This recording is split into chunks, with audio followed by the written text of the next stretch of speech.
title said, I'm Alisha. I'm going to be talking to you a bit about the Game Crafter's Concierge service, as well as working with freelancers, so like commissions. I'm going to be covering basically what they can do, can't do, their costs, and some examples. I'm hoping not to keep you here for the full hour, but you're welcome to interrupt me with questions at any time. I really don't mind. Who am I? I'm Alisha. I work at the Game Crafter. You may have seen me customer support. I'm also the current concierge. I'm also an avid user, been using Game Crafter since like 2010 or 11 or something like that. I'm also a published game designer and several contest winner, and I've been an illustrator for about 10 years. I've worked on over 150 games and over 20 Kickstarters. So what's Concierge? Concierge is a fairly new service through the Game Crafter, where you might have some files from your artist, or maybe you have some files you created, but you don't quite know how to get them to work on the Game Crafter. That's what I'm for. I help you get them to work on the Game Crafter. It's usually anywhere between just like, I have this PDF of files, I don't know how to make them fit. I'm just like, give them to me, I'll make them fit, I'll cut them out, I'll give them the proper size, things like that. I also can make custom cut files for you. Basically, if it's on something the Game Crafter currently offers, I can make it work. So like I was saying, formatting, I can also upload your files to the Game Crafter for you to your account. So if you aren't sure how to even use the website, I can also take care of that for you. Here's an example of something someone gave me. It was just a PDF of basic words on paper. I cut them out, formatted them, added bleed. I basically make sure it has all the requirements to print properly. Here's another example where they gave me their cards just kind of laid out, and I took them all apart, made them all separate cards, got them on the website for them. Maybe you can give me your chits, and I'll break them down into the files they need to be. When it comes to custom punch-outs, as Marcin was talking about a ton, there's basically endless possibilities when it comes to custom punch-outs, as well as the acrylic or the stickers. Not everybody knows how to do that, and Marcin's tutorial was amazing, but let's say you're just not getting the hang of it. I can help you make them. Here's an example of a file someone sent me. They wanted to make a 3D building. The example on this side was at the left. The example on the left shows the file they gave me, all the measurements of everything, and the file on the right is the one I made with all the added bleed. And here's what it looks like printed. Cool. So it's a nice 3D building. I made, I think, 4 of these for them, different buildings, markets, things like that. On the left is a sketch someone gave me for a dice tower. On the right is assembly instructions and template I provided them. And here's what it looked like printed. It was supposed to fit on top of a small stout box. Oh, that's brilliant.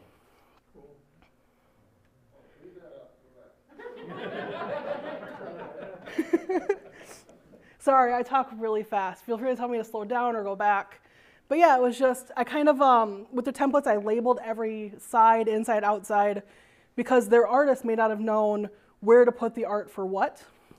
So I want to make sure it was as easy as possible for their artist. Did they actually want to say left outside, or is this just their... No, that was just, I put it on there so they knew this is what the left outside is. Because the right outside and the inside of the right side look the same on the template, because they're basically just the same side flipped. So I want to make it as less confusing for them as possible. I've also made a couple custom stickers for components we offer by request from people who use the concierge service. This is a bust wooden piece we have, as well as the wooden dice. They wanted stickers for them, so I made them the files. The person who used concierge for the bust is actually selling that SVG on the website. We don't keep the rights of anything we make for you. We give it to you. You do whatever you want. If they wanted to sell that dice tower or those buildings, they could do that. They could sell those files. It's up to you. Here was one of the very first custom punch-outs I made for Concierge. It was a coffin.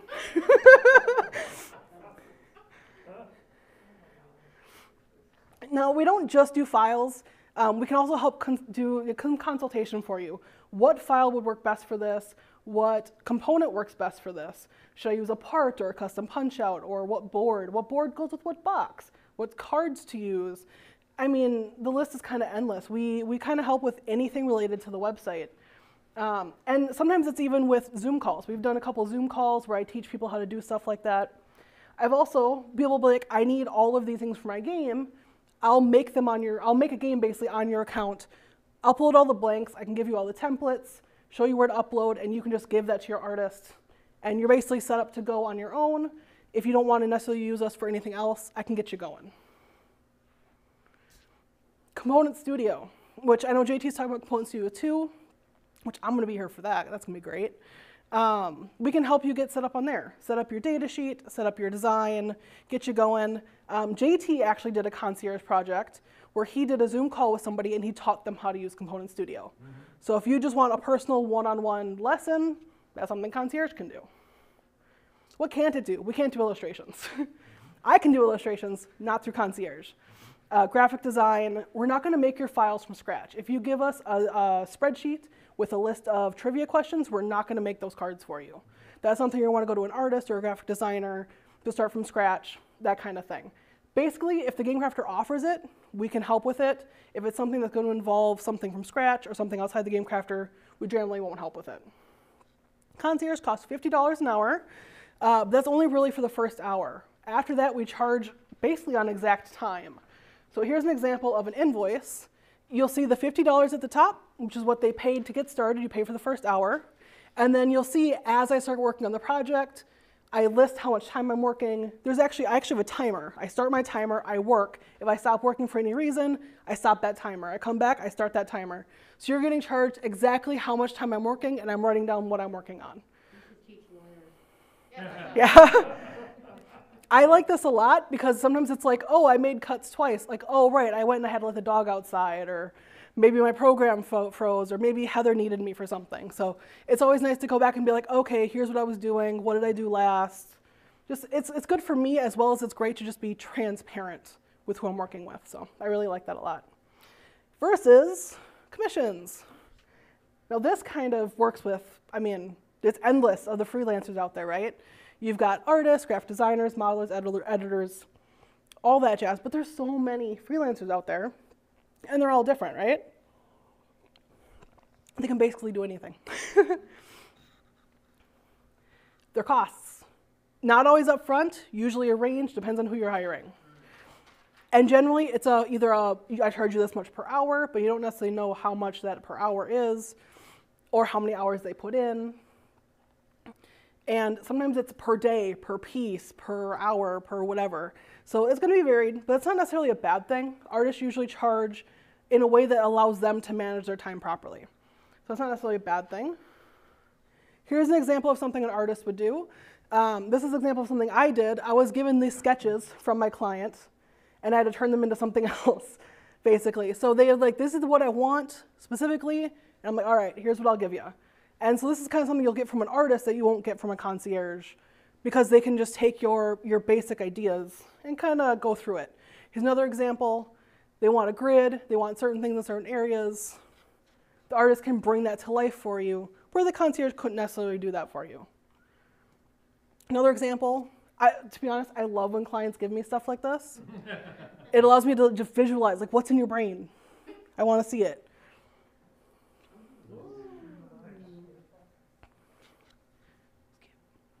Some more examples. So like I said earlier, a client might give me a spreadsheet and I make the cards for them, where the game crafter, they won't be able to do that for you. They could just separate out those cards. But again, these are things that would work with any printer and not the game crafter specifically. You may approach an artist or graphic designer, and you're like, yeah, I'm printing with the game crafter. They're like, what's that? What's the game crafter? How do? So when you work with concierge, there's a couple things you'll want to talk to them about, right? We want to know all the files you have up front. Are they PDFs? Are they Word documents? Please don't be Word documents.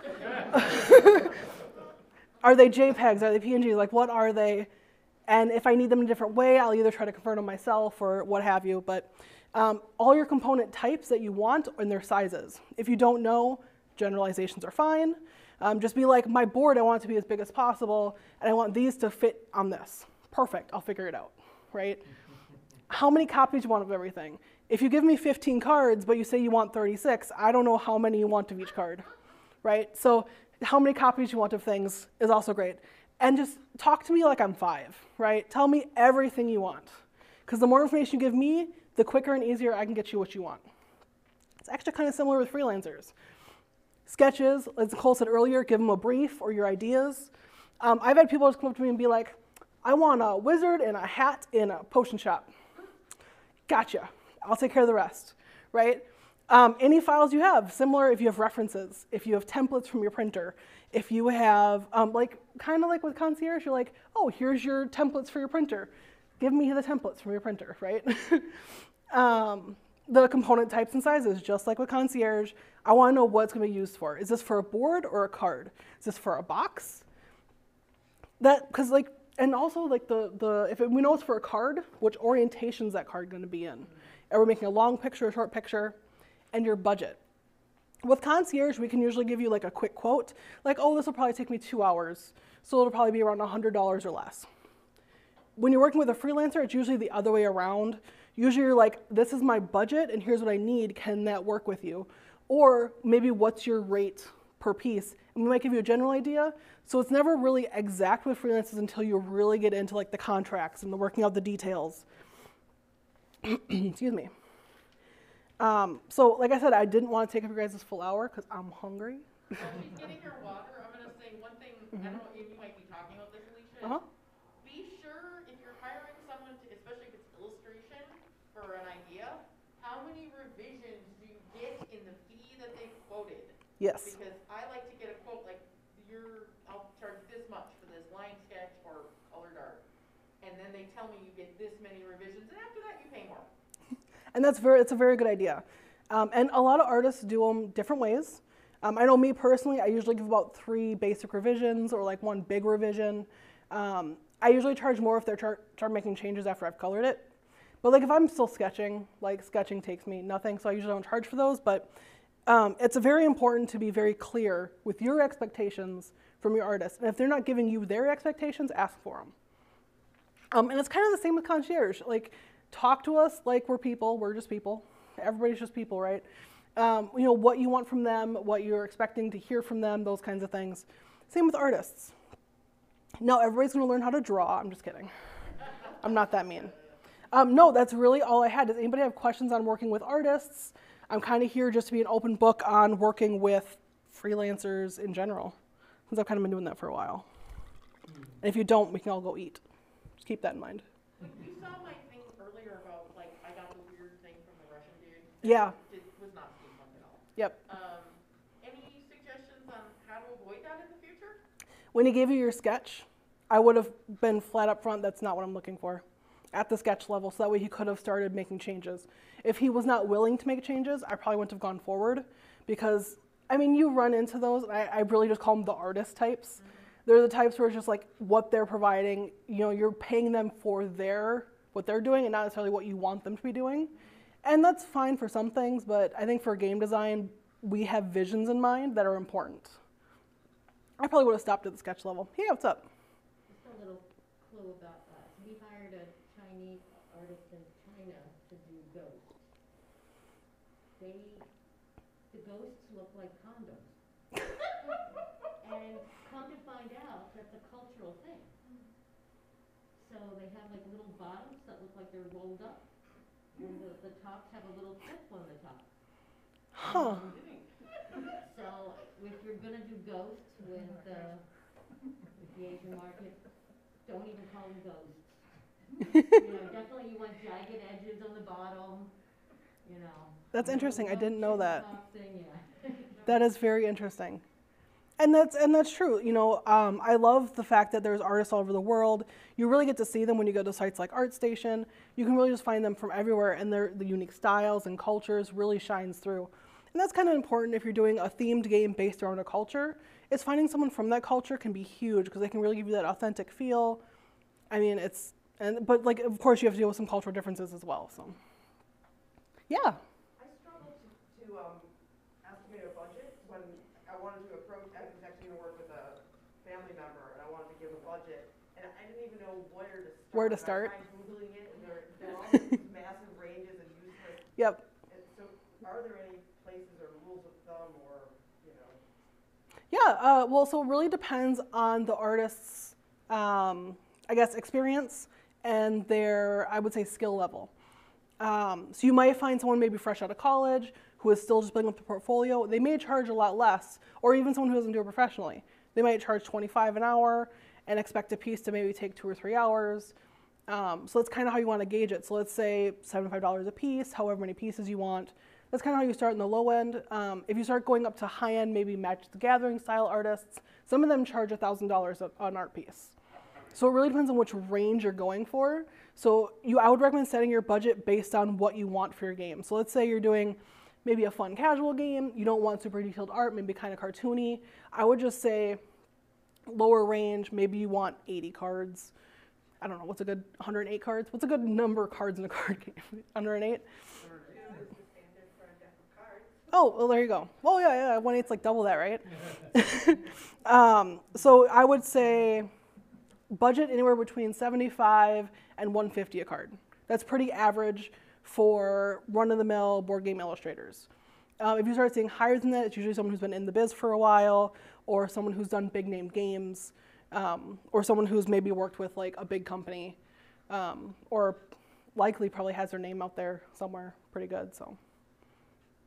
When you say that cost per card, is that the layout or just the illustration? That's just for illustration. Just wanted to clarify. Yep. So that's also something I should point out. Not all artists will do your graphic design. They won't do your card layouts. They might not put your, the words on the cards. They might just do your art. You might find some artists who can basically do everything for you. But that's not usually your run-of-the-mill. Definitely you want to ask somebody if that's something that they can do, because sometimes you can find it where it may cost less overall if you have one person do everything than if you split it among different people. Because it's easier to plan, for me at least, it's easier to plan for me how my art's going to fit on that template I made. I make sure that icon matches that art, and it's just easier sometimes to go that way. But having a team's also good because you get basically multiple people double checking everything's laid out correctly. And sometimes you can't do that with just 2 sets of eyes or 4 eyes, Yeah. So with the game designer, which is typically means like the mechanics of the theme, if they usually pay by commission, by royalties. So are there any models where the artist is also paid by royalties as opposed to just having a one-time fixed cost? Like for example, I would imagine that like, if there's an artist who illustrates, a board game that ends up going viral, like I don't know, the designer for a game like Wingspan or Azul or something like that, and they might feel like, oh well, I only got paid, $1,000 or $2,000, but I'm missing out on all these sales of this game. Like, is that a model that's used anywhere? It is. It's something you want to work out up front. And to be honest, most artists will turn it down. Because generally, especially if you don't have a track record of published games funding on Kickstarter or what have you, they have no way to know they're going to get their money, right? Then they're basically working for free, hoping that you make it big, and most people aren't going to take that gamble. However, some artists will take a smaller upfront cost for royalties, but some artists, I believe the artist for Munchkins works mostly on commission. I don't remember how much he makes, but he gets royalties, or not commission, sorry, on royalties. I'm thinking like sales. But yeah, so he works mostly on royalties. He gets royalties for most Munchkin purchases. So it depends on who you're working with. I've usually turned down most royalties because I work with, and no offense guys, I work with a lot of indie designers, right? I've been in a lot of Kickstarters with them, but I also know that there's not, and I know like what Nicole's taking, you're not gonna make profit in your first couple of years. And that's most businesses, right?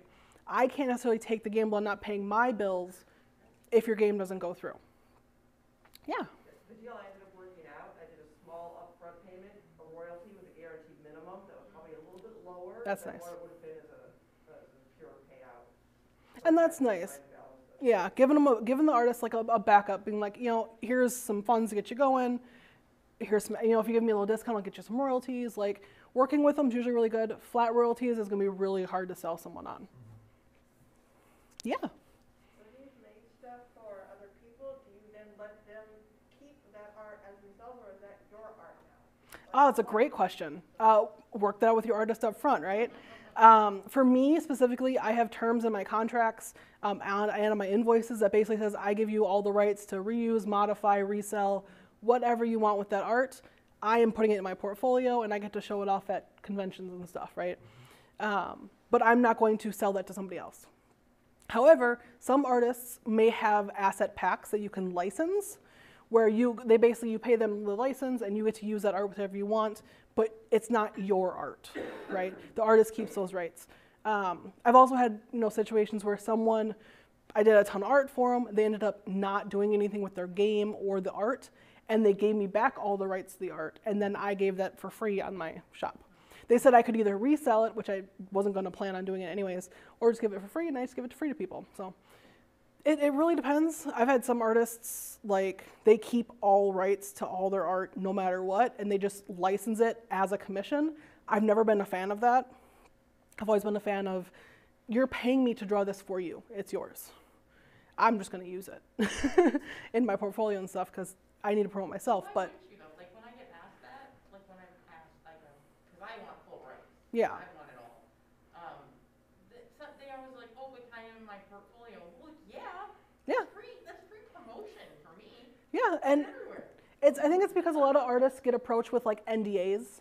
Oh. And I've always been against NDAs. I'm like, you usually want your artists promoting to their audience, right? It helps sell your game. I understand if it's like my copyright's pending.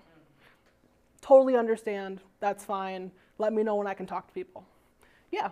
Is there never a thing where you go into there and be like, I don't want you to put it out there until a certain date, the date I publish or something like that, or something of that nature? Where Yep. I've had a couple where it was just like, I'm going to Kickstarter. I don't want it until like I put it out there, and I'm like, I guess, like, if I have to, like, I'm actually very blunt with a lot of my clients. I'd be like, I don't think it's a good idea. I think you should let me promote your game for you by sharing my art around. And sometimes they have a legit reason. I have a couple clients that like to, well, they're brothers who work together. They trademark their names, the names of their games. So if I'm working on logos and stuff, they don't want that out and about. Understandable. After that, they promote all the time, and I promote with them. So I know that protecting your game is extremely important, but also is promoting your game early. So your artist can help you with that usually if they have a following. Anybody else? You sure? I don't know. You sure? That's what I thought All we were right. doing Macarena. Are you going to start? Dun, dun, dun, dun. All right. I think we're good.